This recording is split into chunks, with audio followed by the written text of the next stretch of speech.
अरे हमके कुछ समझे में नहीं आवत। कौन मुँह लेके जाइबा घरबा, मोबाइल बा भुलाइल देबा घरबा में, डांटे लागे सभे लोग घरबा में।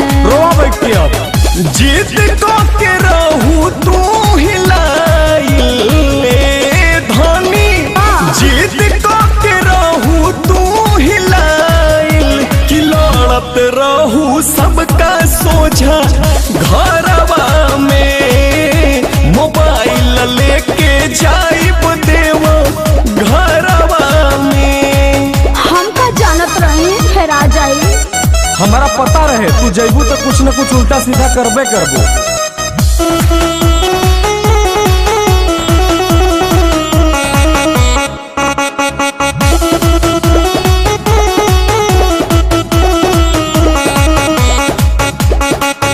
मन घबराइल बाटे, कापे देह डर से, वीडियो कॉल दर्शन कइले तू घर से। चुपे रही जी, सब लोग आवेला दर्शन करे तो हम ना आई। मन घबराइल बाटे, कापे देह डर से, वीडियो कॉल दर्शन कइले तू घर से। मोबाइल से भोले बाबा करी वो पकड़ाबा, ए बाबा रउए कुछ करी चमत्कारवा, मोबाइल बा भुलाइल देबा घरबा में, डांटे लागे सभे लोग घरबा में। का होई जी, बड़ी डर लागता। डर लगता, दिमाग खराब बा, लॉकडाउन में मोबाइलो ना मिली अब।